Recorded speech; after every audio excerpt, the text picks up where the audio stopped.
Hey, good morning, everybody. Welcome to my metamorphosis. I thought I would go ahead and do my N equals one update for this week as a live.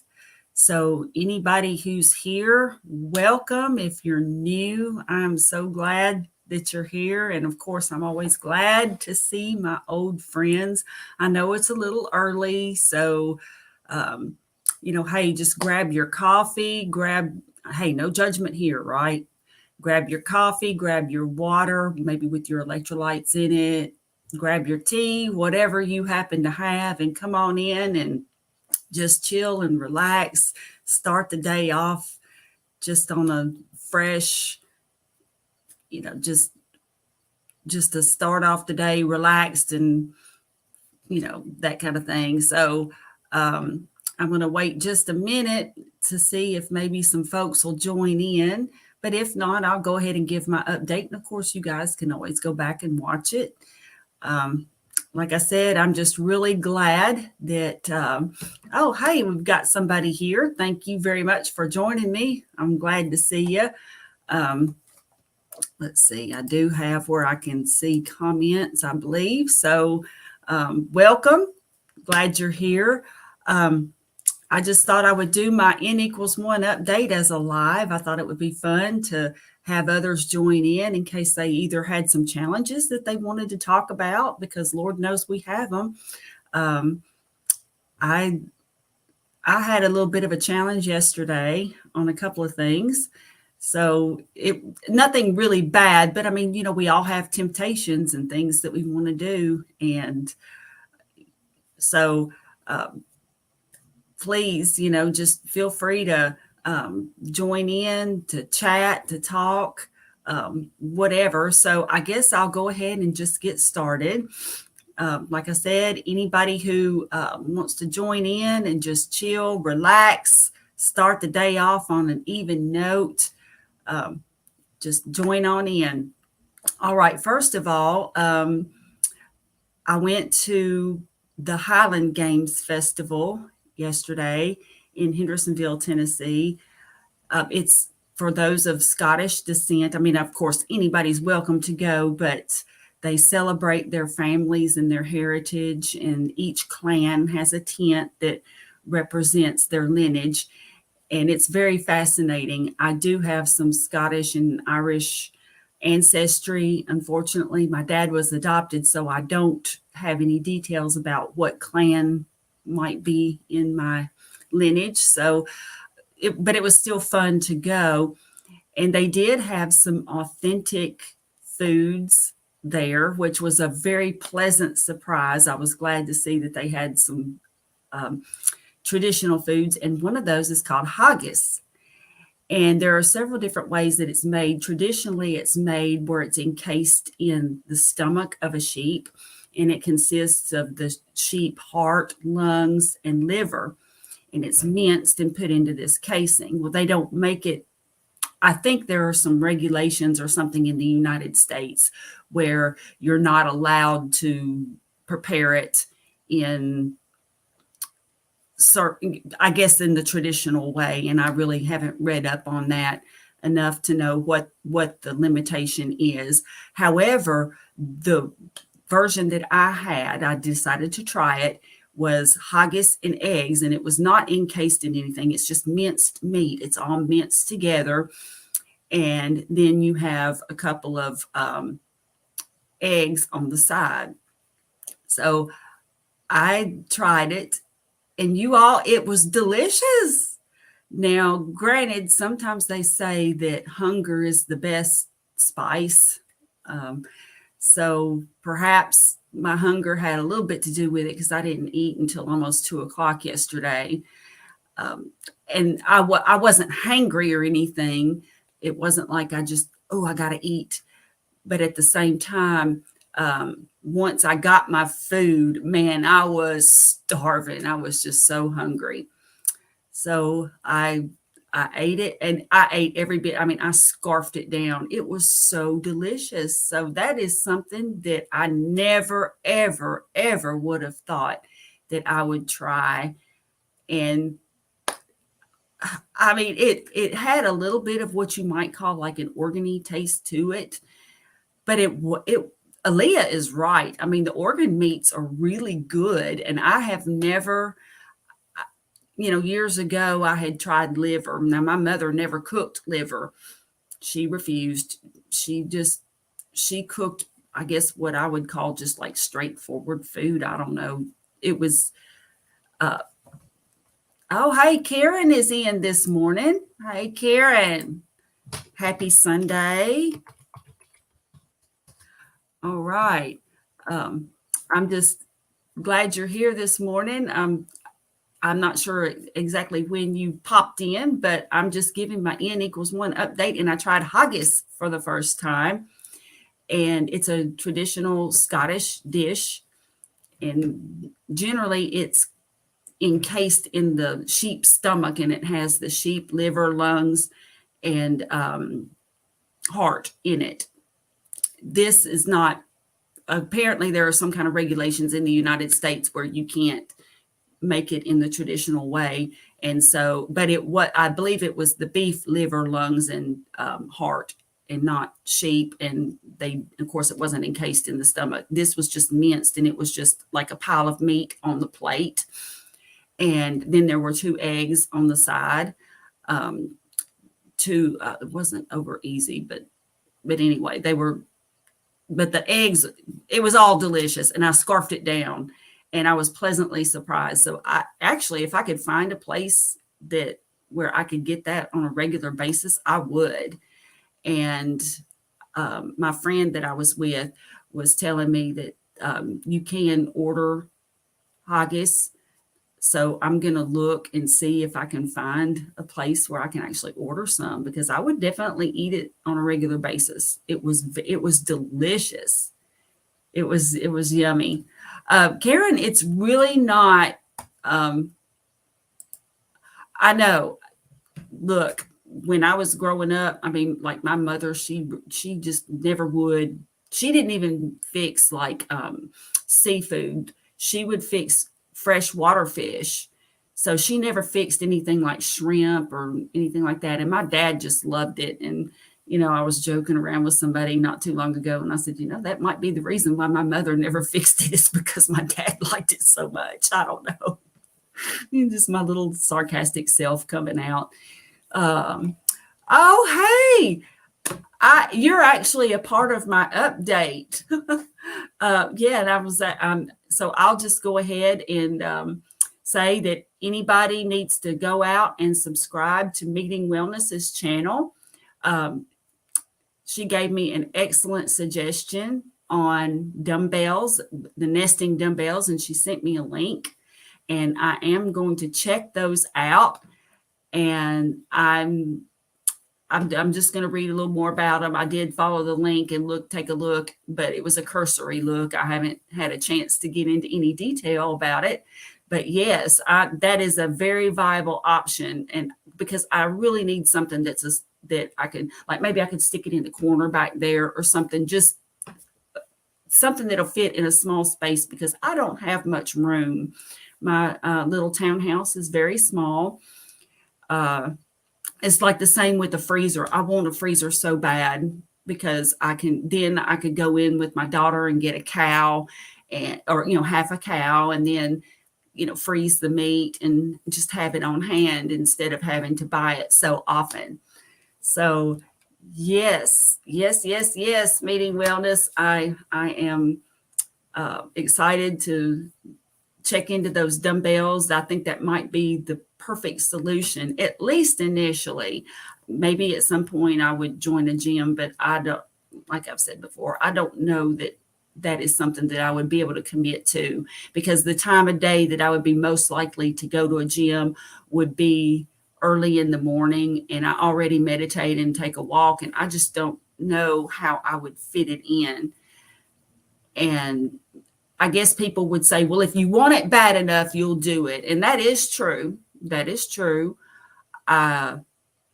So that's something else to consider. Maybe I'm just not disciplined enough, but I do think that we don't need to do things that we just know that we would have to really push ourselves to do to be successful at, because we want to take steps that, even if it's incremental steps, we want to take steps that would lead us towards success. And so Meeting Wellness says, I keep my dumbbells in a small cupboard. It's a great solution for a small space. Yeah, that exactly. And that right there, having it. And plus, if they were up here and handy, because this is where I work, and maybe if I took a couple minutes break, I could even, do some exercises in between times. So I believe I would be more likely to do something like that, because that's what I do now with like my planks and my body weight exercises. I don't really do like a whole session at once. I do them periodically. Like I'll just do some push-ups, or I'll do some squats or some planks, instead of like blocking out 30 minutes. I just go ahead and just fit them in when I can. And likewise, another thing that I do, which is somebody had given me the idea actually with jugs of water, but I buy these big boxes of kitty litter, and they weigh, I think it's like 19 point something pounds. It's an odd number, but anyway, close to 20 pounds. And so I'll pick up a couple of those boxes and I'll carry them downstairs when I go to get my water, and then carry them back up. And so that's a way of getting in, just lifting heavy things, going up and down the stairs. So I'm really attempting to fit these things into my daily routine, instead of having to force myself to just block off this one set time that I just have to do it. And yeah, Karen says, before I retired, I went to the gym Monday, Wednesday, and Friday at 5:15. Now she does it in the morning, lift weights and do yoga. And yoga is another thing I would like to look into. I have a friend whose daughter she's actually a yoga instructor. And wow, she's very fit, of course, and flexible. And she teaches the hot yoga as well. So that would be something that I would be interested in doing. She teaches several classes. One is actually on one of the rooftops in Nashville. They have it's one of the rooftop bars. I know that sounds kind of counterintuitive, a rooftop bar with yoga, but it's like in the afternoon, like I think mornings and afternoons, like before the bar is hopping. And so on one of these rooftops, she teaches. And I just think that's cool. I just really think it's neat. And then Meeting Wellness says, I love yoga. I'm a teacher and do some yoga with my students for some of my PE. Oh, that's a great idea. That's a great idea. It introduces the kid, and it calms you get centered, and that's an excellent solution. So have you noticed that it helps, like maybe with the kids' concentration or anything? I'm just curious about that, because I think it would. And I think maybe even doing some yoga as a part of my work day, like taking a moment, like at the top of an hour, maybe, and just doing even just a couple of things, just to center, maybe your breathing and stuff like that. I don't know enough about yoga to know what proper techniques are, or the order of operations, like if you have to ease into certain things. I do know that some of the poses are like, is that humanly possible? My friend has taken pictures of her daughter and shared them, and some of those poses are incredible. I'm just like, how does a person do that? But you just work up to it. And I do find that is fascinating. And I would like to try that too. Let's see. Meeting Wellness says, they are so much calmer when we come in from yoga. At first, their balance is terrible, but they love the challenge and they improve quickly. Yeah, and kids are very flexible too. I don't know the age group that you teach, but when we're younger, we're a lot more flexible than, as we get older. It just takes us more time to be able to work into some of those things. So Karen says she fell in love with yoga and has been doing it for 3 years or more. Oh, wow. Okay. So that is definitely something that I need to, it's one of those little things that you just kind of have in the back of your mind that oh, okay, I might give that a try. But then for me, I really have to I have to write things down and even put little reminders on my calendar because I will intend to do something. And then, but if it's not there, then I'll just forget about it. And then when I do remember it, I'm just not at the moment where I could actually check into it or do it. So let's see. Yes, more calmer. Do what honors you. Go at your own pace.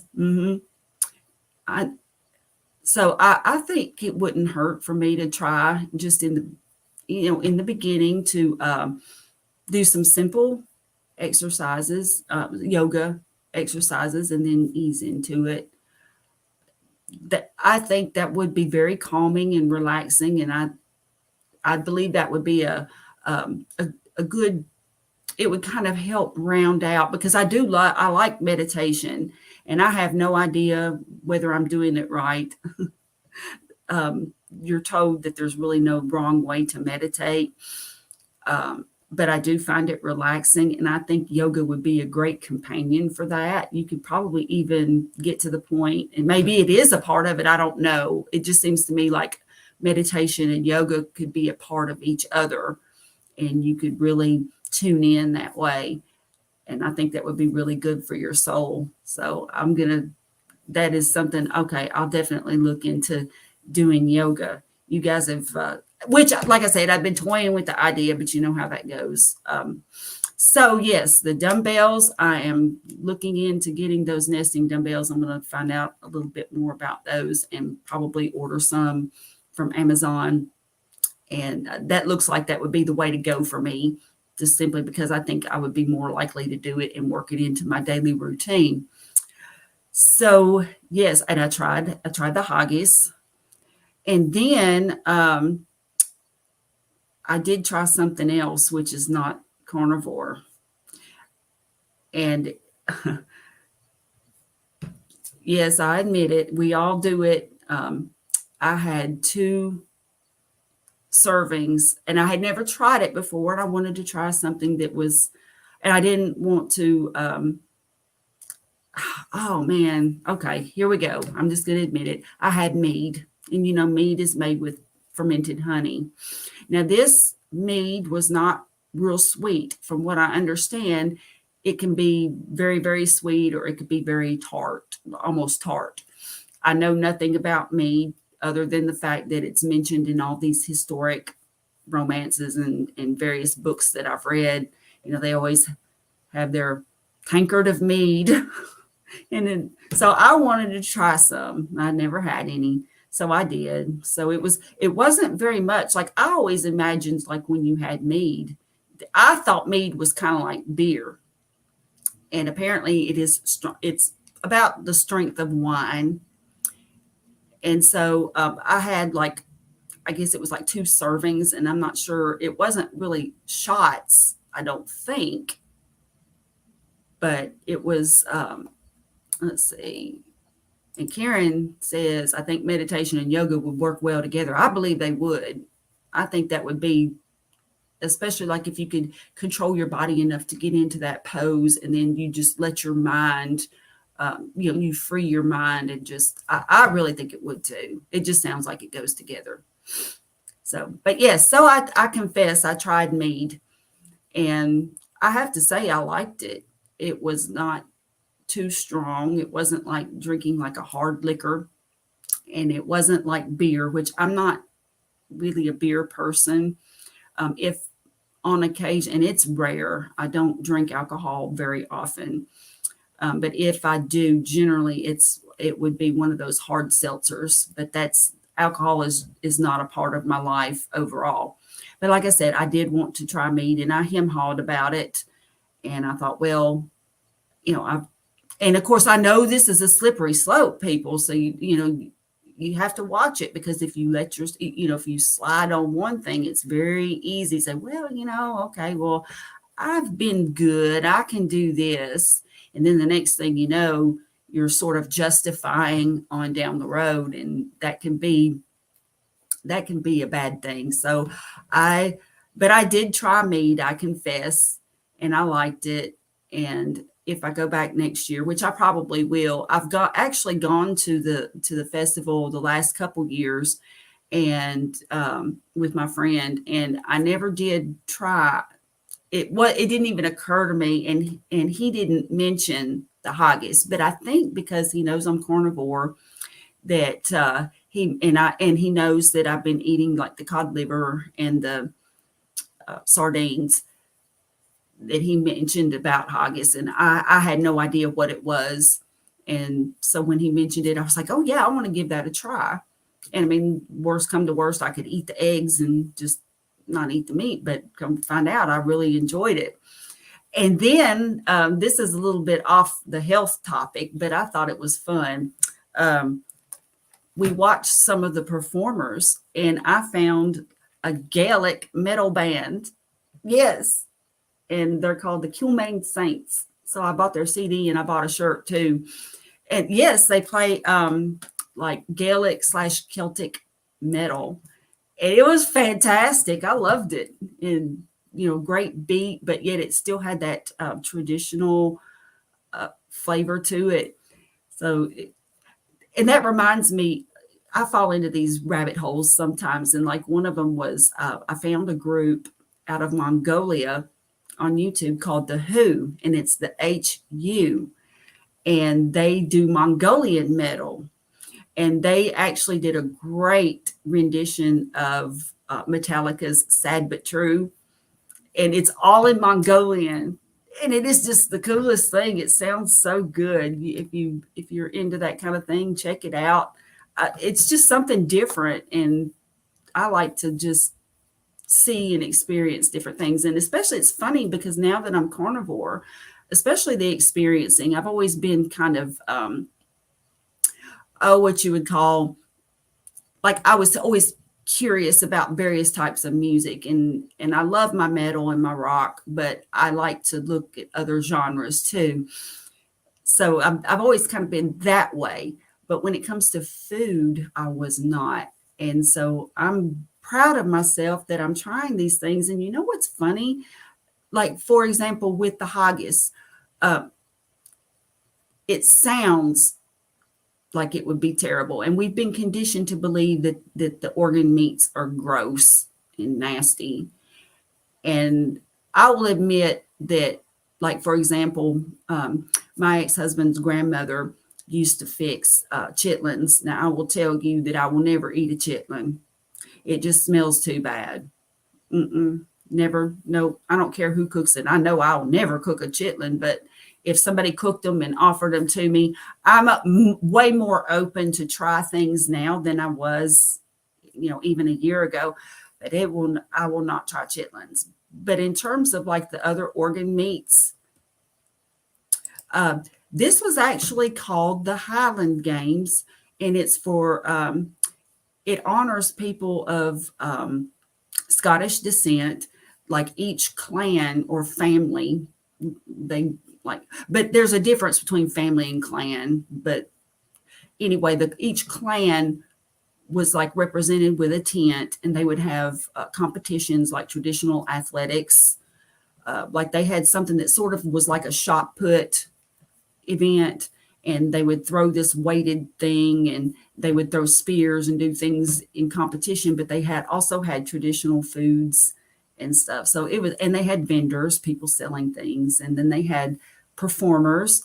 So they had traditional music, and they had some that combined the traditional music with more modern types of music. So like with this Gaelic Celtic metal band, that was just so cool. I had not heard that combination of music.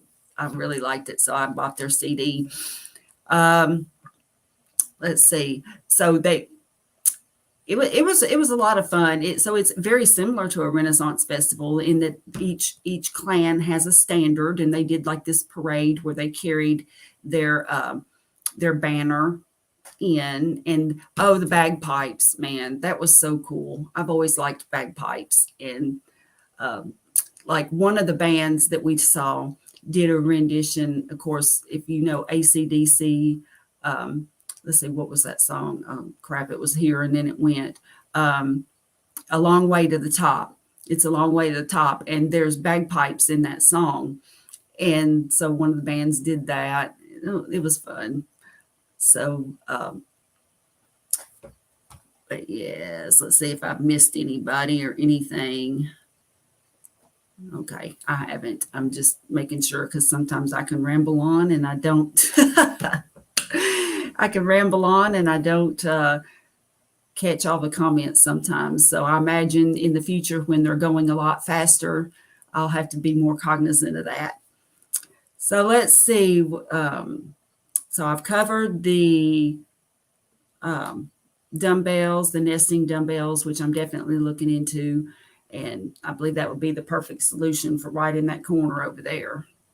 And then the Kilmaine Saints Gaelic metal band. Yeah, got to check them out. Very fun, and just such, I don't know, it's a great, cool combination. Karen says, I know what you're talking about. I'm going to the Minnesota Renaissance Festival at the end of this month. Yeah. And we also have a Renaissance Festival in Triune, Tennessee. And it started out, this guy, his dream was to build a castle. I mean, from the time he was a teenager, and he started designing this castle. And as an adult, he paid as he went. He bought this land, what was then way out in the boondocks, and it's still country there, but I mean, it's getting more and more populated in the general Nashville area. So yeah, I'm not sure how long he's really going to be in the country. And then they built like this interstate that ended up, part of it was close to his property and everything. But so he started having this Renaissance Festival back, gosh, probably close to 30 years ago. And so I started going. The first time I ever went, I won tickets on radio, and because we were broke as a joke back then. So I won tickets and we went, and we just made it a point then to go every year. So I went every year for several years to that. Now it's gotten really big, and I did not go this year.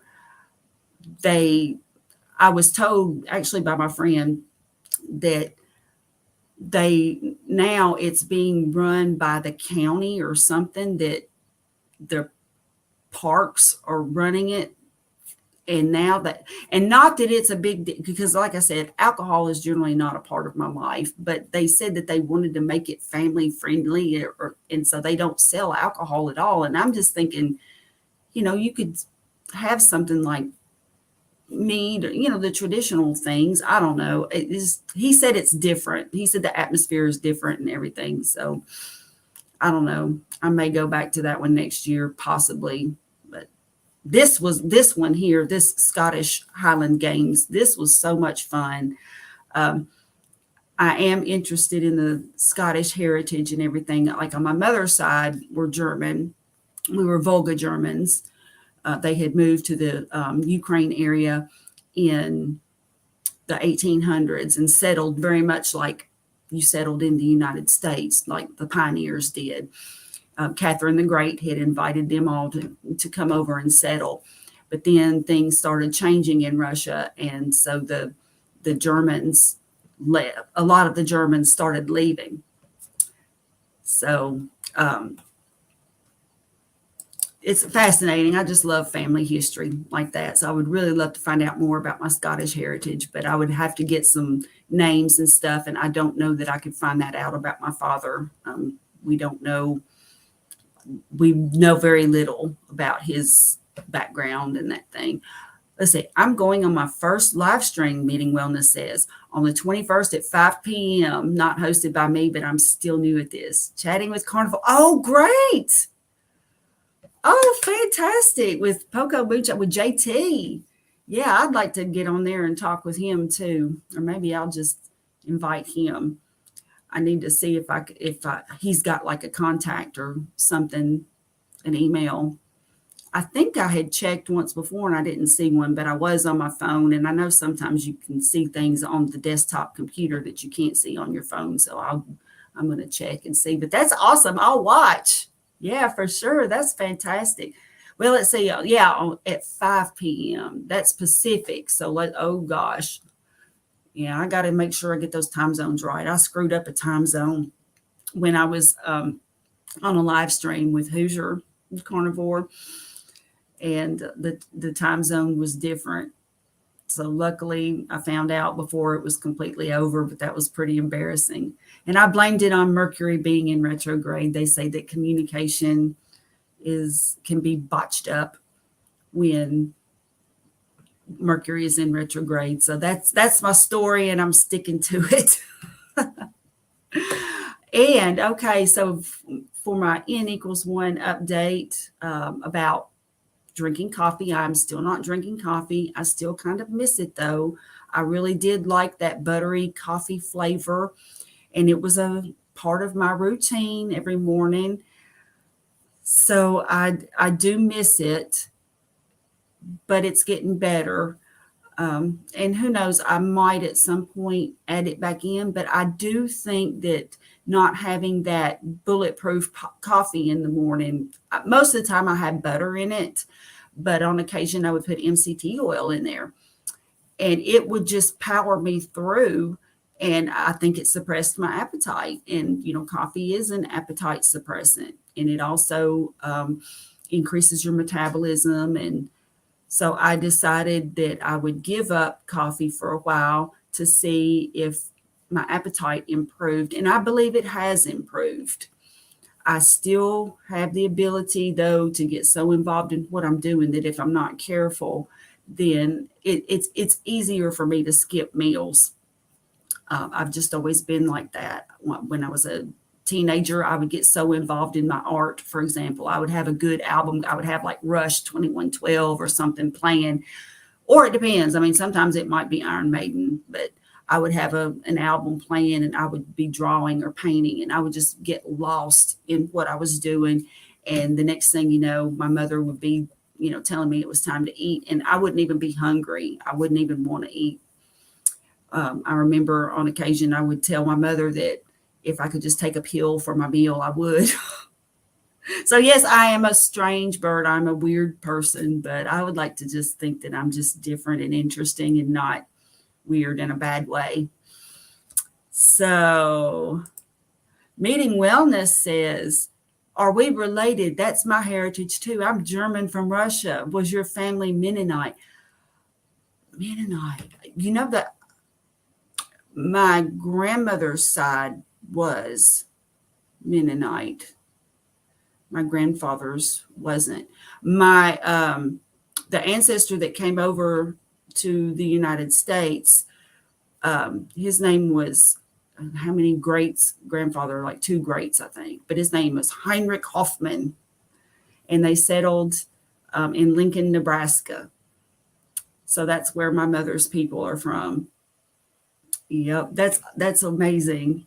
Wow, Russian-born Germans.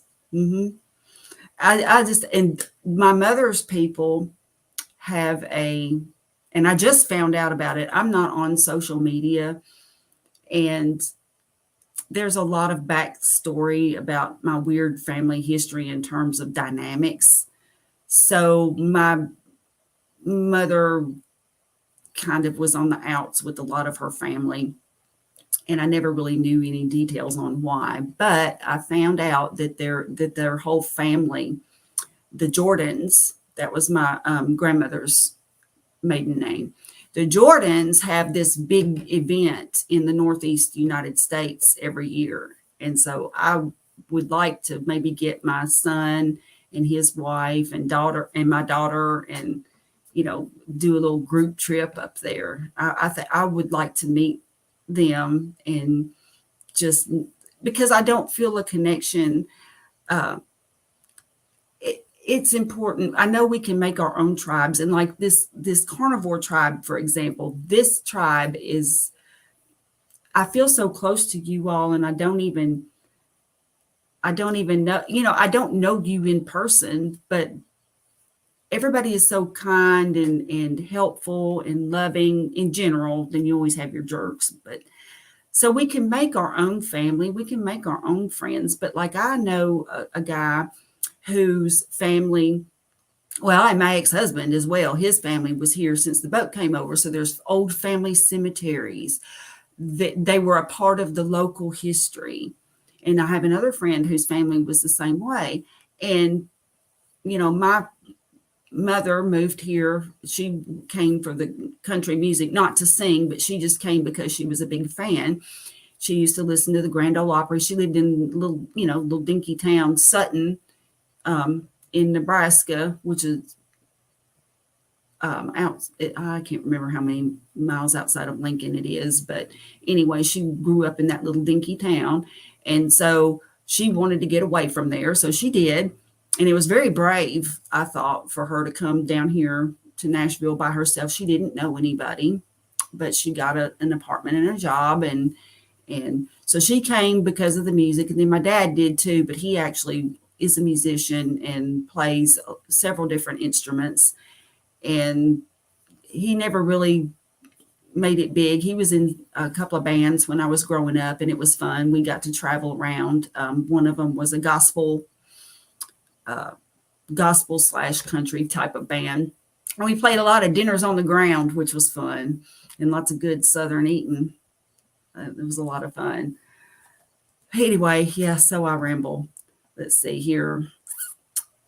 And Meeting Wellness says, I've enjoyed watching all the interviews on Poco Moonshine.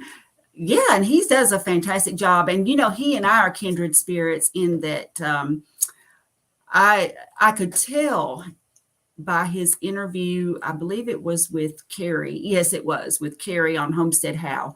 I could tell based on his interview that he had watched Bob Proctor. And I love Bob Proctor. He was a motivational speaker who based a lot of his material on Napoleon Hill, Think and Grow Rich. And so Bob Proctor was a big time motivational speaker like in the 1980s, but he was still going strong, and he was in his late 80s and still giving seminars and stuff. And then he passed away earlier this year, which I was just really sad about. But Bob Proctor, with the visualizing and putting yourself, what you focus and concentrate on, you sort of head in that direction. It's like when you're driving. I mean, when you think about it, if you're driving a car and you kind of look over, you tend to find yourself, you have to be very careful about where you're steering yourself. And it's that way with your thoughts, just things that you focus on. If you're not careful and you're focusing on all these bad things and these problems, then it's like these problems and bad things just multiply. So I really recommend, and they're free on YouTube, Bob Proctor's You Were Born Rich series of videos. It was a whole seminar that was recorded over a weekend, and it was filmed in the 1980s, and I like it partially for the reminiscing, just the way people looked back then. But the material is fantastic, and they draw all these examples of things that they're talking about on a chalkboard. It's great. I highly recommend it. And like I said, it's free out there on YouTube. So Meeting Wellness, we could be related. We could be. That's fascinating. If you wanted to, Meeting Wellness, you could type in the comments, like what region of the United States that your family moved into. I mean, you don't have to give specifics or anything, obviously, unless you wanted to. But I'm just curious. I really do. I'm just fascinated, and I think it's very important for us, while we can make our own community and our own family. I think there is something to be said, though, about your roots and where you came from and your heritage and just a connection with your ancestors. And that's not to say that everything our ancestors did was perfect, but just having that connection and that sense of family, I believe, is important. So my kids had that, at least on their dad's side of the family, living here in the Nashville area, because they can visit family cemeteries that are local. They can see that certain family members played a part in various events that happened in this area. and very, like, I mean, there are some that fought in the Revolutionary War, some that fought in the Civil War, and just it's fascinating. And I'm a big time history buff. I think you all may recall, if you're a regular viewer, that my latest find was this book called The Body, and it came out in 1968. And it's got some really fascinating information about what humans should be eating. Okay, let's see. Meeting wellness. My family moved to Montana and then Oklahoma. My great grandma remembered being in the covered wagon as a Sooner. Yes. Okay. Yeah. Many of my relatives are still there, and some were dairy farmers there. Okay. So Oklahoma, we may have some family in Oklahoma. And that, like I said, ours branch or whatever settled in Nebraska, and they settled.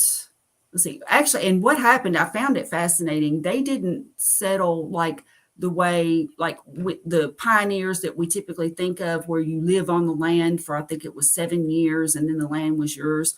They actually purchased their land. So, like Heinrich Hoffman, and I believe it was his brother, came over to the United States first and traveled out west, and they found the place to settle and where they wanted to go, and then they went back for their families. And it is incredibly sad, like when the families came over, like a baby died on the journey, and they had to bury the baby at sea. And my grandmother, which I'm very fortunate, I was very interested in genealogy back when I was in, I think it was in like the 8th grade. And so I wrote my grandmother a letter, and she wrote me a letter back, and it's almost like the Bible, and it's like so-and-so begets so-and-so, but it goes all the way back to the 1500s in Germany. So I've got several copies of that. And another thing I've been meaning to do is to go online, because I recently ran across that letter when I was going through some things, and I'm like, yeah, I need to actually put this in like ancestry.com or something, because someone else could be looking for this information too, and it would be great to see if we could make a connection. And another thing that I was thinking on doing, but I have a conspiracy theory brain, and sometimes my conspiracy theory brain, well, I don't know, some things that people used to think were conspiracy theories really aren't. But I was wanting to try 23andMe, because I thought perhaps that maybe if I did that, there might be some matches with people that are on my dad's side of the family. And then I could maybe find out more about my heritage that way. So Ketovorgian says, I love that my kids are 5th generation Oregonians on their dad's side. Their great great grandmother was born in a covered wagon in Eastern Oregon. Oh, wow. See, that stuff. And then you can share those stories too. It's just a part of your, you think about your tribe, like back when, before all these modern things, and you had the stories of bravery and of challenge and overcoming. And then there were, probably, I don't know, and the legends that were told, the battles, and just all of that kinship that you had with your family and with your group and with your tribe. That to me is just, I don't know, that's priceless. And we've lost that in many cases. We don't have that anymore. And so I love that too, Ketovorgian. Ketovorigonian. That is it. Ketovore Oregonian. So you say it together. I know poor Dr. Berry struggled with that one. Oh. And Ketovorigonian and Ann Shepherd. Yep, Ann is in the house. And Ann Ann is from Oklahoma. Okay, so we've got some Midwestern folks. Yep, my background is the Midwest. I mean, my mother uh, was from Nebraska, and now my dad is Canadian, and that's an interesting story in itself. But and he was adopted, and apparently, what happened, and there again, I would really love to find out more, but his mother apparently came from a wealthy family and she had an affair with a railroad man. And of course, back then it was very forbidden to have affairs, and it was, although it happened, but I mean, and then even worse to become pregnant from one. And so, but she was kind of rebellious, no joke. And she kept the baby for about a year, which was my dad. And then after that year, something happened, and we don't know if something happened to his birth mother or just what happened, but he was placed in an orphanage. And what is bad, I think, is that after the let's see, he was adopted when he was like 2.5, I believe, and he had been given one name by his mother. And then when he was adopted, the adoptive parents actually changed his name. Now that would screw up your identity for sure. And I think that that affected my dad in a lot of ways. So I don't know why you would just give somebody a totally different name. Now I could see if he was an infant, but by the time you're 2.5, you're cognizant, you're learning to talk, you talk, and you're interacting with everybody, and you have an identity, and you know who you are. So let's see. Karen was born and raised in Iowa and now lives in Arkansas. Okay. So you've transplanted into the South. I love being in the South. When I was growing up, because my mother was from Nebraska and my dad was from Canada, I didn't have a Southern accent. I didn't develop one until I got married. And like I said, his family was here since the boat came over, so they were very Southern. And because and his family was so big, and I was around his family a lot, and so it just got to where I started talking like them. So that's how I developed my Southern accent. But I didn't used to have one. And then Ann says, I moved to Oklahoma from California back in the early 1980s as a young adult. Oh, okay. And so, and you don't have to answer if you don't want to, but I'm just kind of curious as to why you moved. You know, a lot of times people, it's kind of the opposite. You know, California is like this exciting place. And of course, that was in the early 80s. So, you know, California, depending on where in California, I guess, you know, California, you know, they call Hollywood Hollyweird for a reason. So I don't know. I'm just kind of curious as to, you know, maybe you lived close to a big city and just wanted to get away, and maybe relatives in Oklahoma or something like that. And so Karen was born and raised in Iowa. Yeah, so even though like my heritage isn't Southern, I feel like a Southern girl, and I love the South. I like how people are friendly.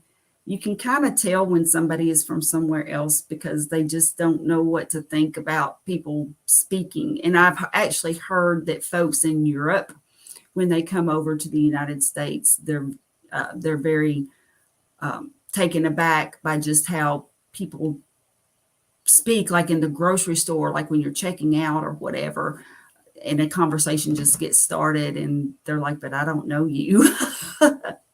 But here in the South, this is what we do. And so Ann says, I wanted out of California, so I married a man who wanted to move back to Oklahoma. Well, yeah, there you go. Okay, that's cool. So you left for love. And I imagine I've been in parts of Oklahoma, and actually my brother and I are going to go to Tulsa in October. We're going to go visit the Bob Dylan Museum there. I think that'll be fun. But I'm trying to think. what else we're going to do while we're there. And I don't know. He's got a list of things, but the Bob Dylan Museum is the big one. So I like Oklahoma. I've been through there before on some road trips. And so I could see where Oklahoma would be very laid back and beautiful scenery and countryside. So Ann says, when we discussed getting married and moving to Oklahoma, I said, let me see this Oklahoma. If I like it, we'll go. And I guess you liked it. And then Karen says, been in Arkansas 7 years, wouldn't move back to Iowa. Yeah, it's kind of like Nebraska. I mean, parts of, like, I like the idea that my mother, from what I gather, hated living in a small town. She did not like it at all. And it's funny, I guess it's perspective, because I live in a suburb right outside of a very, especially in the last few years, Nashville has just exploded in growth and cost of living has gone up. I mean, I know it has everywhere, but Nashville has just grown exponentially. And I think about living in like my son calls them towny towns. And that's just where you've got the town square and so you've got the post office and the city hall, and you've got the drugstore, and you've got the market, and you've got maybe a clothing store. And I don't know, it just, to me, it seems so laid back. And there's a little town that's not far from here, and I toyed with the idea of selling my place and moving there, but now it's like that little place is building up. So I would have to go so far out in the country now to live in a towny town that I don't know that it's ever going to happen, because I don't want to be too far away from my kids.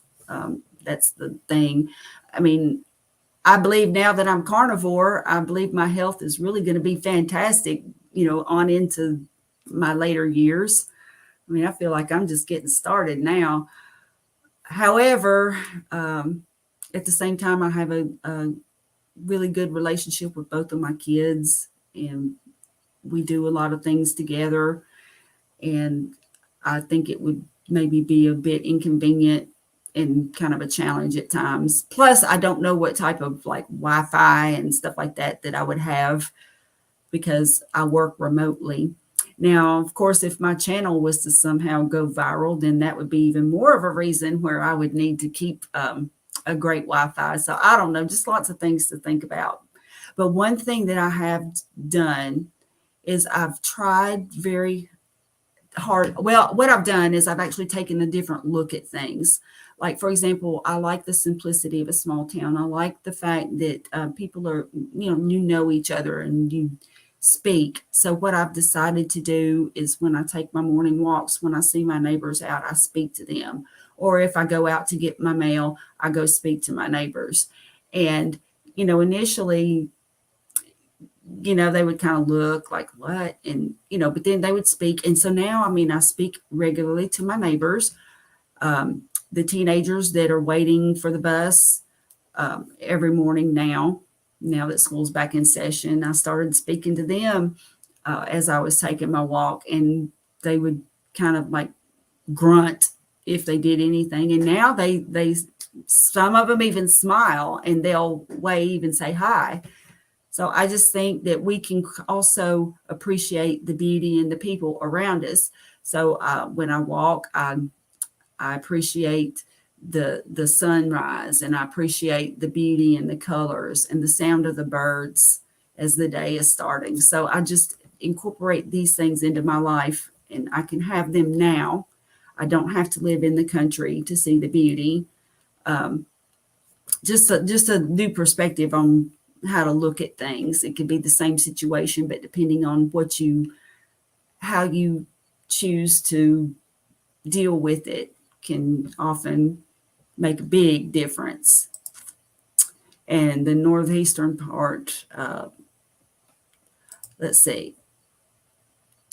Okay, Karen has said, been in Arkansas for 7 years and wouldn't move back to Iowa. Yeah. And then Ketovoragonian. I love my Oregon, but we are having so many political challenges right now. It's sad. I know. And Nashville's changing too. We'll just leave it at that. All one can do is vote and, do what you can to make a difference. And whether it's, we're talking about the diet that's being promoted or whatever it happens to be. We just do our best, but it is sad. It's very sad. Anne says your relationship with your kids is priceless. Yes, and I thank God for it every day. My son, for example, like he and his wife, he and I before he was married, and of course they go do a lot of stuff on their own. Don't get me wrong; it's not like I'm just traveling with them all the time. But like if a good group is coming to town, and I would say to my son, hey, if you fly, I'll buy, which means he drive and handle parking, and then I'll pay for the tickets to go. And so we recently went and saw Three Doors Down and Candlebox, and it was a very special night because we used to listen, especially to Candlebox, a lot. I love that group.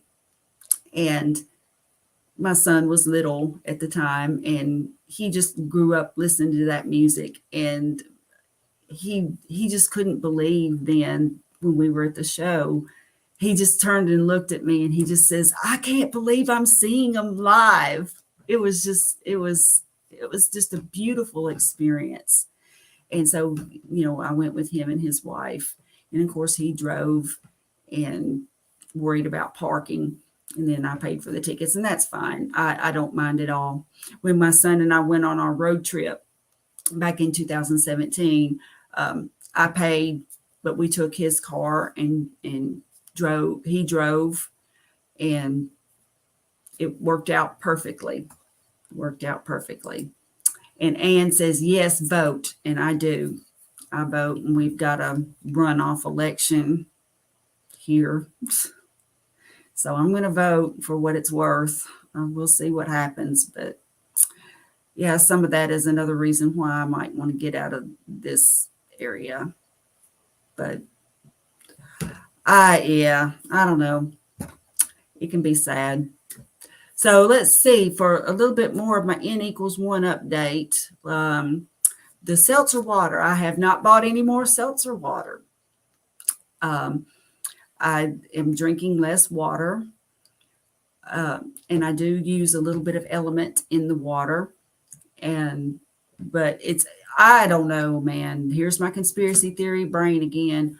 I just think that there must be something else in that seltzer water. I don't know what it could be, the other natural flavors. I don't know. I mean, it doesn't have sugar in it. It doesn't have sweetener. It has 0 carbs. You can barely taste the flavoring, but I swear, man, there must be something in that stuff that's addictive, because I was drinking a ton of it. And I believe I'm drinking plenty of water, but I'm not drinking near as much. And therefore, I think that the fact that I'm doing that, and so in other words, if I was hungry, they kind of tell people who are trying to lose weight and eat less, they will tell them, maybe you're thirsty instead of hungry. Well, I think it was the opposite for me. I think it was actually the fact that I was actually hungry, and I was reaching for the water to satiate my hunger, because I just didn't want to get up right then to go get something to eat. And another thing that I have done too is I'll have myself a little container that has like some bologna, a hot dog, maybe even a burger patty, just something, a hard-boiled egg, stuff that I can just reach over and get. So if I'm thinking that I'm thirsty, because there again, I've lost so much weight and I feel better than I ever have. And this is the reason also why I am really spreading the word about carnivore, is because I want everybody to feel this good. And I think if everybody felt this good, y'all, this would be a much better world. We would all get along so much better. So I feel better than I ever have. So I'm not adding carbs. Oh, and another thing I did want to update you on too is I have slowly begun adding my full fat Greek yogurt. I get the Cabot's brand at Publix, and that I am doing much better with that. I think the reason that the first time I had added it back in, I had eaten quite a bit of food before that point, and I just had that random thought, oh, Cassandra, my daughter, gave me this yogurt. I'm gonna just eat some of it. And I think I ate too much of it on top of what I already had eaten. And I think it made me feel ill. So thus far this week, I have eaten the full fat Greek yogurt several times and it has not bothered me. Now, granted, I haven't like pigged out on it, but I have eaten, gradually increasing like my portion of it. And it has not made me feel bad. So that's another thing. And I am doing my body weight exercises, like I had talked about before. I'm looking into getting the nesting dumbbells. I think that they'll go great right in that corner over there. And you'll be very space efficient, that kind of thing, because I'm operating in a very limited. So seltzer water really wasn't, this is the thing. I was just drinking a ton of it. I mean, I would drink like around 6 or 8 of them a day. I was just drinking, like I would get them in the cans, and I was getting like the Kroger or the Publix brand in general was what the ones I was getting. And I was just addicted to them, and I would just drink so many of them. And of course I was looking for reasons. So it's sort of just a part of my N=1 experiment to just see if I could come up with some way that I could make some tweaks so that I could just put on a little more weight and muscle. I don't want to put on fat. Like I don't want to eat carby foods to do that. I want to do it naturally with the foods that my body needs with carnivore. And I also think I needed to just eat more. It's not that I eat like a bird, and I've certainly never portion controlled, and I've never been afraid of fat at all. Growing up, my kid's dad, when my kids were growing up, my kid's dad, he used to actually sell barbecue locally, pulled pork, ribs, all kinds of, chicken, you name it. And I've never been afraid of fat. I mean, growing up, my mother was never like, oh, we need to eat low fat. Now, she never did do that. She was very funny about the foods she would fix. Like she wouldn't fix seafood, for example. She would do freshwater fish. And she would just cook things like hamburgers, chicken. And she would also make recipes too. She was a big time like casserole type person, and she had cookbooks and she would just try all these recipes, but she never did anything. Like we never ate organ meats. Like we never ate liver. We never ate, like anything like that. We never had. And Meeting Wellness says it is so great to feel satiated, not hungry, and not thinking about food and full of energy. Yeah, exactly. And like yesterday when we were at the Highland Games. No, now when I got my haggis, I ate it and I was hungry, but I was not hangry. Like I wasn't walking around looking for food. It wasn't like I was, oh God, I'm starving. And, when can we eat? It wasn't like that. It was just like, hey, we're going to walk around some, is that okay? And I'm like, yeah, sure. And then when they were like, okay, well, we're getting hungry now. And I was like, yeah, okay, I can eat. And then when I did get my plate, I was hungry and I scarfed it down. I ate every bite of it. And Ann says, yes, Meeting Wellness, it is wonderful. And it is. And then Karen says, I'm working on getting the sweet taste out of my days. I can't do sparkling water. Doesn't sit well with me. Yeah. I just drink now. It's just plain filtered water. And I put maybe like a third of a pack of Element in it. So some days I might only use, like, I don't put Element in every serving of water that I have. Probably about half of the servings of water that I have, I'll put Element in. But depending, somewhere around 1 packet of Element a day or less is what I have. There for a while, and this is another thing that was just bizarre about it too, is not only was I drinking all that seltzer water, I was also using more Element. So just, it was really weird how that worked. But I was drinking a ton of seltzer water, 6 to 8 cans a day. That's ridiculous.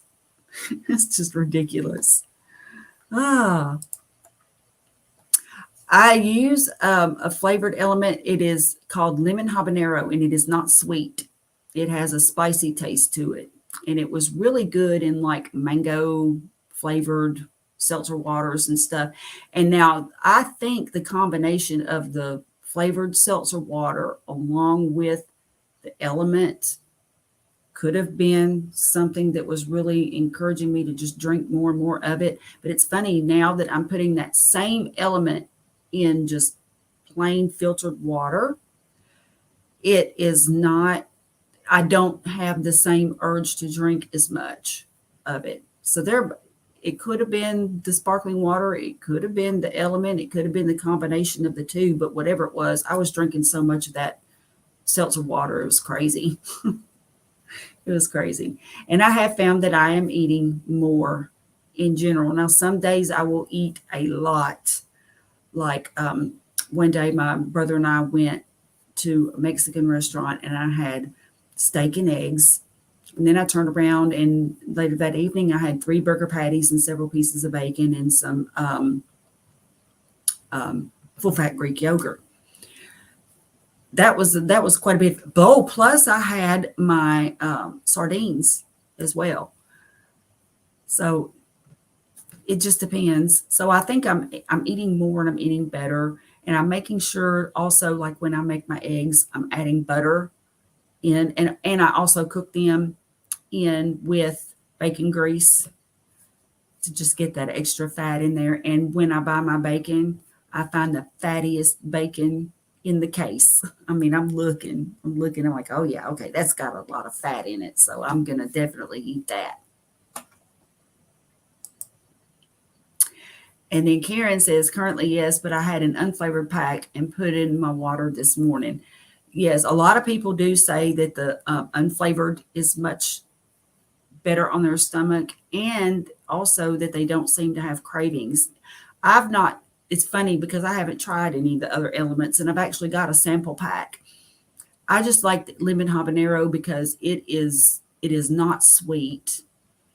I don't like stuff that's that sweet, to be honest. That's to say that even before like keto and everything, I'm not saying that I never ate sweets, but sweet stuff, like for example, I remember years ago, I had a coworker who would stop and he would get a donut and a cup of coffee every morning. And so one day he brings a donut and a cup of coffee for me. I'm generally not a breakfast person anyway. I ate that donut and I went and got sick. I couldn't tolerate that sweetness, and especially that early in the morning. So it's just weird how our bodies become accustomed to things. So it's not necessarily this. So in other words, what I'm saying is I just didn't, I wasn't looking for a sweet taste for the Element. I was just looking for just some type of flavoring more than like wanting something sweet. And I think adding that Element in with that seltzer water really did do something. That combination, for whatever reason, was addictive to me. And now that I am still consuming the Element, but it's in a lot lesser amount. So I do think it was something about the seltzer water. And then Meeting Wellness says, try getting the bacon ends and pieces from the butcher. Oh, okay. Bacon ends. Well, yeah, I'll do that. So would a butcher at a grocery store have those, or would that be more of a butcher, like a local butcher that you would go to? I'm just curious. I don't know enough about it to know whether that would be something, because I could just always get, think to ask it like Publix or something, but if not, I don't even know if there's a butcher like in my general area. I think I would have to go to probably Nashville or the outskirts of Nashville, or head the opposite direction, like toward the country, maybe. Ah, yes, the butcher at the grocery store. Well, okay, well, I'll ask them then. Heck yeah. Yeah, I'll definitely do that. All right, let me see. I think that I covered everything on my N=1 update. So basically, I still feel great. Everything is going great. I cannot tell that I've really gained any muscle, but I do feel stronger. I am stronger. I can tell I'm stronger. So we'll just see what happens. I'm still very optimistic, and I know that it takes time for things to work. And like Dr. Berry says, got to have some vitamin P, patience. So I'm giving things time to work. It's like a seed when it's planted. You don't plant a seed and then turn around and the next day you're looking and saying, well, why isn't this thing growing? Things do take time, and it's all in due time. So we'll see how it goes. So I appreciate you all joining me for my N=1 update and other ramblings. And I should have said something before and I didn't. So I'm bad about this, but if you would like and share, and of course, if you're not subscribed, please do subscribe and help me to get the word out about Carnivore, because I know even though I haven't lost a ton of weight or anything, I can tell you that the fact that I'm not anxious anymore, no more anxiety, I have so much more energy, more focus, more drive. I want to get the word out, and there's got to be other people like me who could be helped. And so please, like, share, subscribe, and all that good stuff. And thank you again for joining me. I'm so honored and happy that you are here. And you all have a great rest of your Sunday. God bless you. Bye-bye.